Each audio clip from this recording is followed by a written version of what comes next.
미중 무역 갈등의 심화 속 이 주요 수출 품목인 반도체 업종 부진이 이어지면서 우리나라 수출이 7개월 연속 하락했습니다. 하반기 반등도 어렵다는 관측이 나오는 가운데 일본 정부가 반도체 소재 등 이 한국의 주력 산업의 수출 규제를 강화하기로 밝혀 이 관련 업계에 적지 않은 타격이 지금 예상되고 있습니다. 관련 내용과 관련해 이 두 분과 이야기 나눠볼 텐데요. 윤창현 서울시립대 경영학부 교수, 최양호 한국외대 경제학과 교수 나오셨습니다. 두 분 안녕하십니까? 네, 고맙습니다. 네. 윤 교수님, 예. 먼저 이 수출 부진이 상반기 내내 지금 지속되고 있는 상황이죠. 예, 그렇습니다. 아주 좀 걱정이 많이 됩니다. 예. 조금 좀 잠깐 그러다 말면 참 좋은데 생각보다 길게 가고 있어요. 그래서 예. 1월에서 6월까지 지금 이제 딱 그 상반기가 끝났지 않습니까? 예. 이게 보니까 그 8.5% 거의 10% 가까이 전년 동기 대비. 예. 그래서 이렇게 그냥 한 달 정도가 뭐 안 좋아지고 이러는 거는 뭐 그럴 수 있다고 하지만은 계속 진행이 되는 것 같고요. 그리고 이 6월 한 달만 봐도 그 작년 6월 대비 13.5% 감소고. 예. 그래서 이게 숫자가 왜 이렇게 마이너스가 계속 나와가지고요.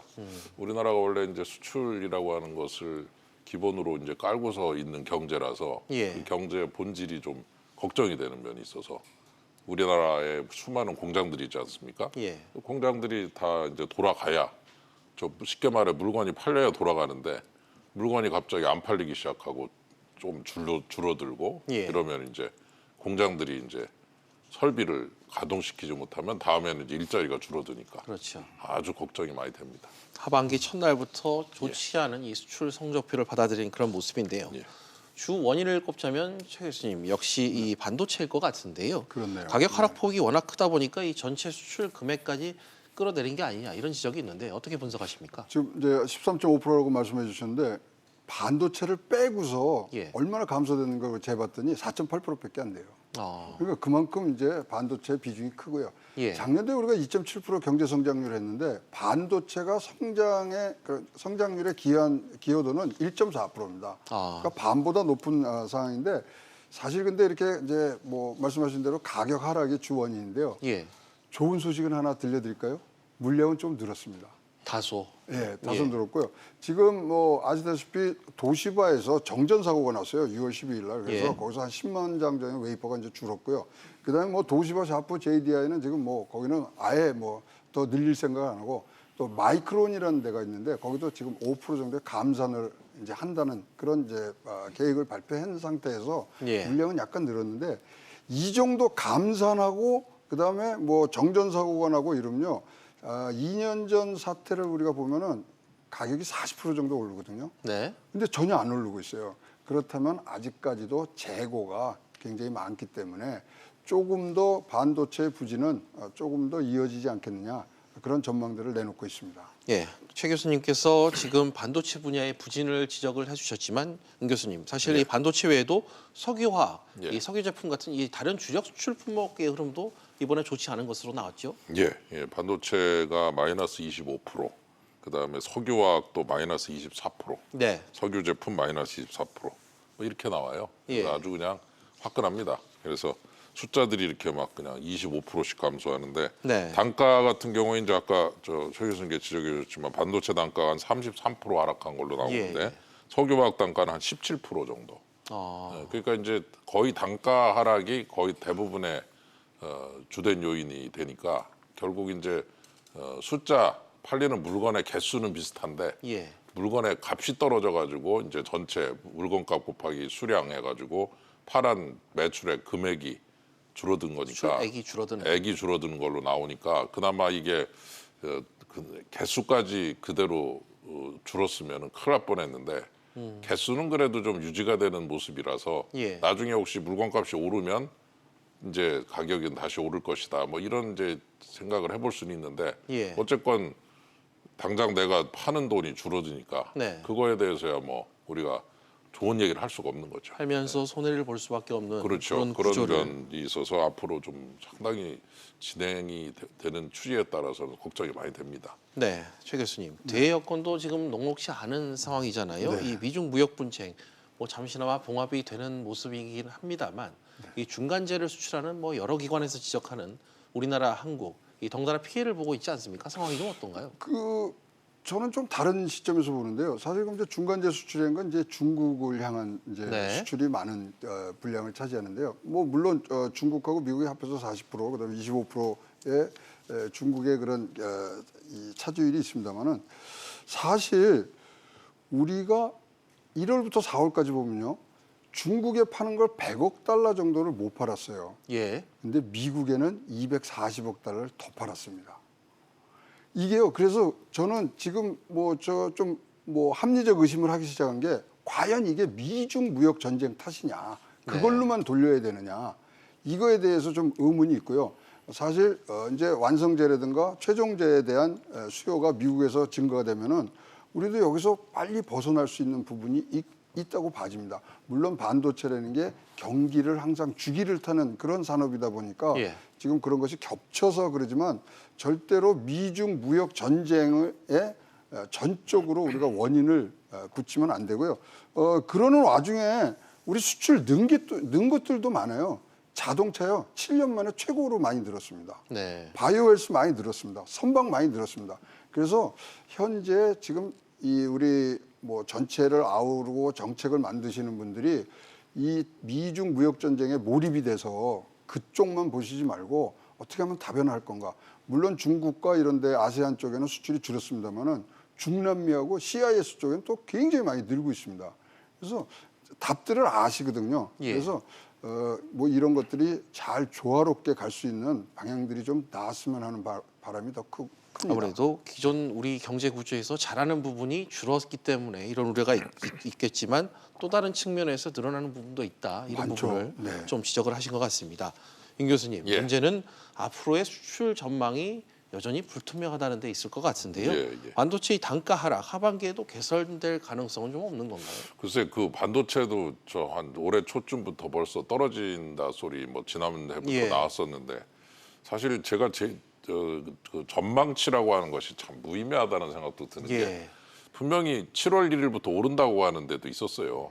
제일 빠른 데는. 당시에는요. 예, 예. 상반기에 부진하고 하반기부터. 근데 지금은 뭐 반도체 저 메모리 반도체 거의 50% 하락했고, 예. 그다음에 낸드 플래시가 지금 바닥을 친 것 같다는 더 이상 안 떨어지고 그런 얘기도 있는데 도대체 이게 언제 이게 다시 올라가기 시작할지. 다운턴을 할 시점을. 어째 예. 그래서 한번 이렇게 자꾸 틀려대니까 누가 예. 뭐 얘기를 해도 믿을 수가 없어요 말이죠. 그래서 올라가야 올라가는구나라고 한번 믿을 수밖에 없다면 저는 생각보다 좀 길어질 것 같아요. 그래서 이게 이 정도로 틀리기 시작하면 이제 조금 오래 간다는 의미가 되거든요. 예. 그래서 제가 볼 때 뭐 한 내년은 돼야 좀 나아지지 않을까라는 그런 조심스러운 전망을 해봅니다. 그렇다면 이 반도체에 편중된 우리 경제 예. 구조상 단가 하락세가 계속된다면 수출 역시 나아지지 않겠다. 뭐 이런 전망을 결국 할수 있는 올해는 좀 거겠죠. 상당히 그 힘든 한 해가 될 가능성이 높다 이렇게 볼 수가 있겠죠. 알겠습니다.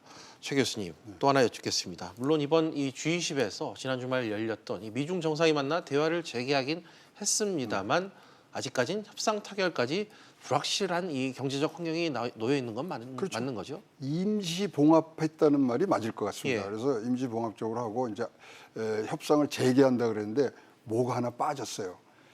부에노스아이레스에 작년도에 그 G20을 했을 때는 90일간 협상을 한다 그랬는데 이번에는 협상 기간이 없지 않습니까? 예. 그러면 이거는 무기한으로 늘어날 수도 있고 또 이것이 어떤 방향으로 갈지를 모르기 때문에 임시 봉합이지만 시장에서는 그래도 최상의 결론이다. 예. 지금 경제적 관계, 특히 이 법제화라든가 그다음에 이 뭐 중국의 어떤 사회 경제주의의 어떤 변화 이런 근본적인 변화를 원하는 그런 내용으로 봤을 때 예. 협상 타결이 뭐 불확실하다는 것은 정확한 말씀이고요. 예. 이것이 이제 상수냐 변수냐의 문제에서 네. 이제 상수로 간다고 좀 우리가 예측을 하는 것이 훨씬 더 시장을 잘 보는 그러한 느낌을 가질 수 있다고 생각을 합니다. 미중 무역 분쟁이 뭐 일시적인 외적 충격이 아니라 상시적 불안 요인으로 좀 안고 가는 그렇습니다. 그런 구조적 분석이 필요한 시점이다 지적을 해주셨고요.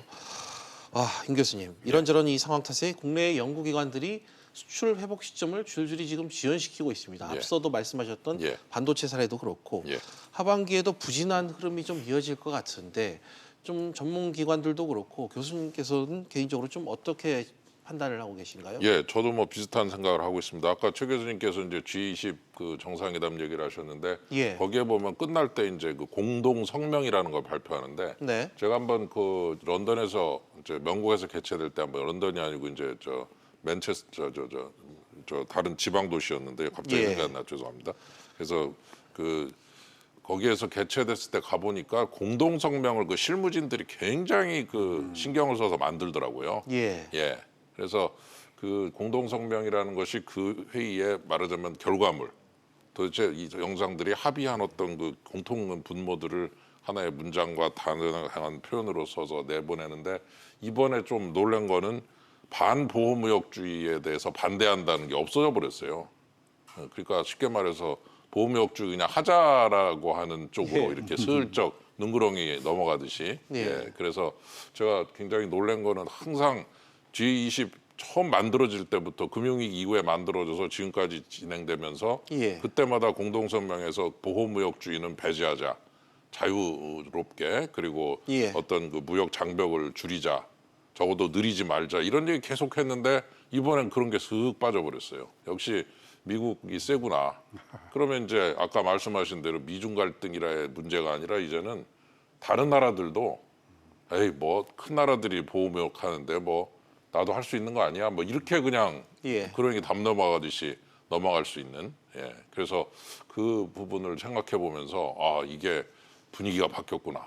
이런 말 하나가 굉장히 중요하다고 보거든요. 예. 그래서 그런 그 강대국들, 선진국들이 보호무역에 대해서 이제는 반대하는 입장을 철회해 버렸다는 건 누가 어느 때 보호무역적인 조치를 해도 예. 그건 뭐 다들 하는데 뭐 하면서 그냥 넘어가 버리면은 우리나라 같은 나라들이 야 보호무역 하면 안 돼 이렇게 얘기를 해도 별로 힘이 들어가질 않는 거죠. 그래서 그런 면에서 상당히 좀 우려되는 바가 있고 이런 흐름을 빨리 좀 되돌려서 좀 그래도 G20 정상회담 자체가 만들어진 그 취지 예. 그거를 좀 살릴 수 있으면 좋겠다. 그리고 글로벌 위기가 왔을 때 그래도 처음에 정상들이 모여서 한 얘기가 좀 제발 보호무역 하지 말자. 위기 때 보호무역하면 그 나라만 살려고 하다가 나 다 죽는다. 네. 너도 죽고 나도 죽는다. 이걸 이제 근린 궁피파 정책이라고 그러는데 그걸 없애자라는 취지도 상당히 컸단 말이죠. 그래서 네, 예. 그런 면에서 좀 상당히 각성을 해야 될 때가 아닌가 싶습니다. 이번 G20에서 예. 회의가 끝나고 성명이 끝나지 않으면서 달라진 이 국제 경제 그 무역 질서를 다시 한번 느낄 수 있었다는 점 얘기를 해주셨고요. 이번엔 일본 얘기 본격적으로 좀 해보겠습니다. 일본이 한국을 겨냥해서 수출 규제에 본격적으로 나선 모습입니다.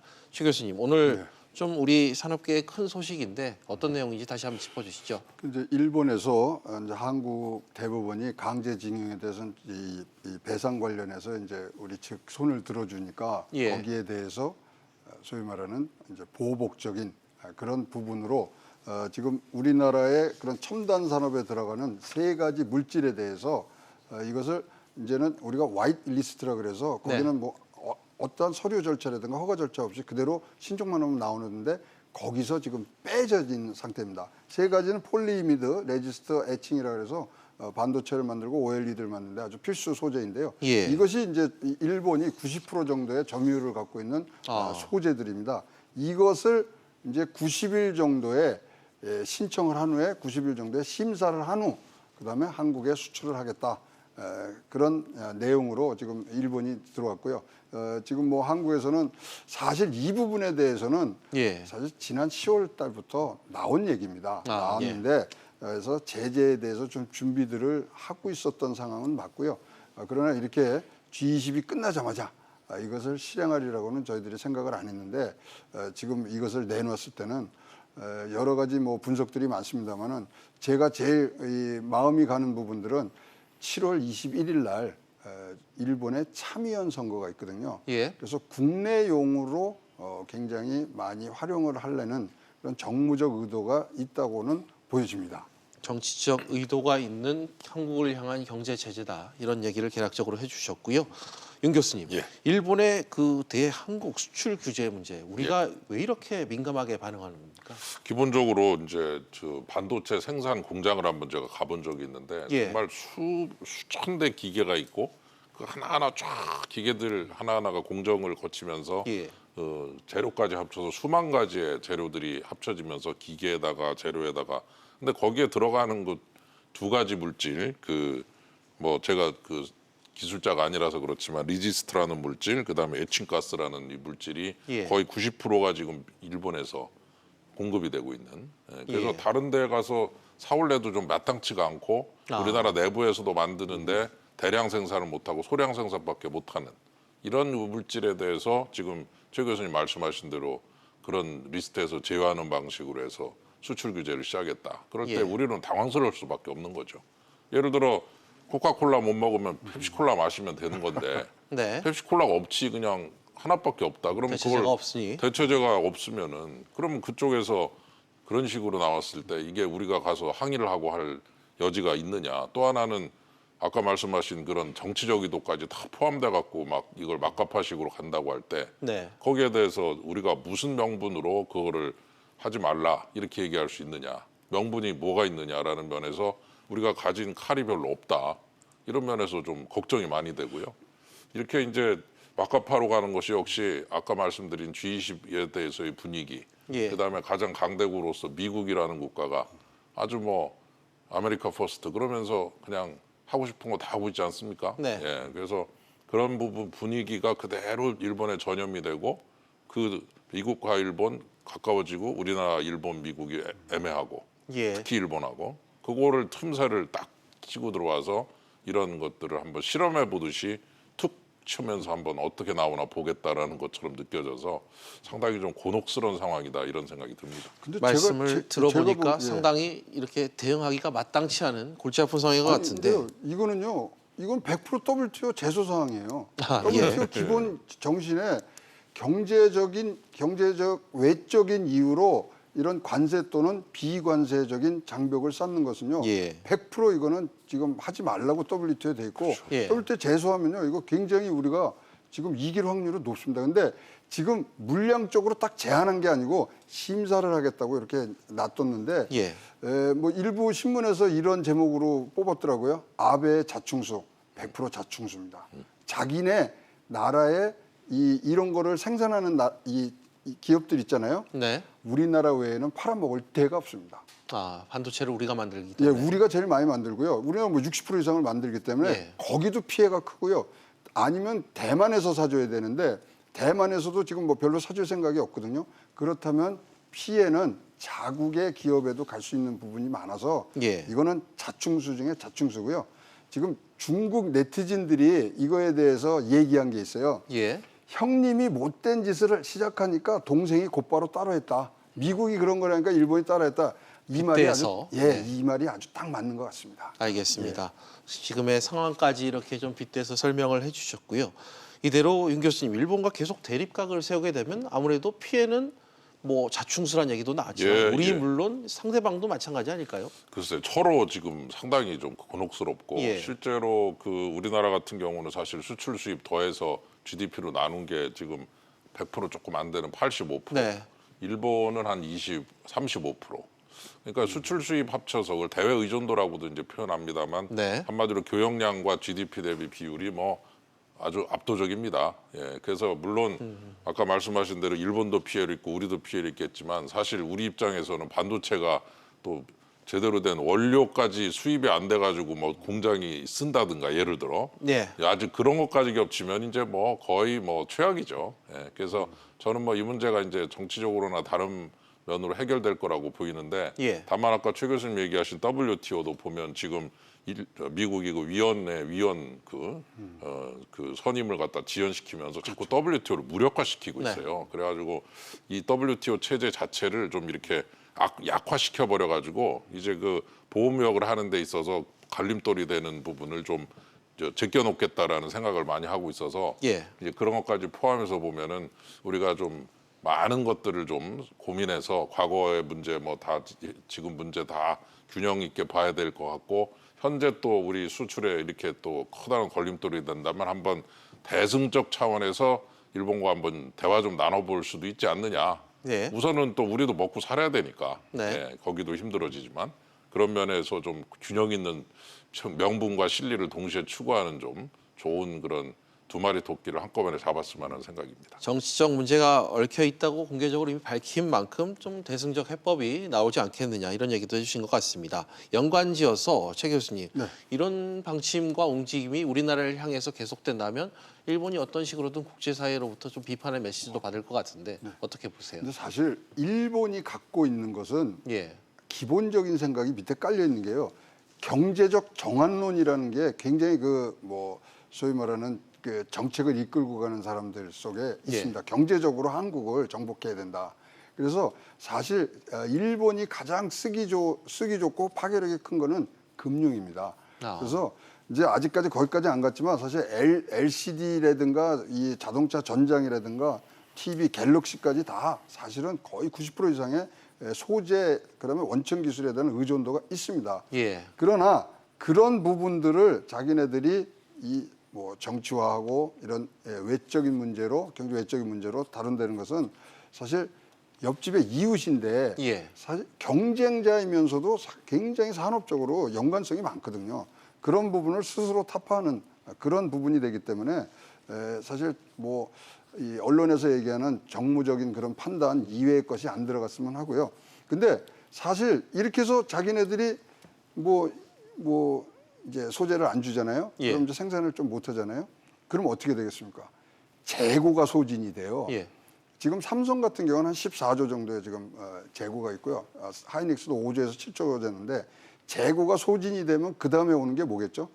가격 상승입니다. 예. 따라서 장기적으로 이거 버틸 수 있는 지속 가능한 문제는 아니에요. 그래서 재고를 이렇게 소진해주고 우리 뭐 조금 생산을 우리가 좀 뭐 완화하는 부분도 있지만 네. 결국은 우리가 이길 수밖에 없는 게임인데 이런 것들을 진짜로 대놓고서 하는 이런 표현이 맞을지는 모릅니다만은 뭐 네티즌들 표현 중에 하나가 지저분하다는 얘기를 해요. 예. 진짜 이것은 전공법이 아니고 좀 다른 방법이기 때문에 예. 이제 생각을 좀 거두셔야죠.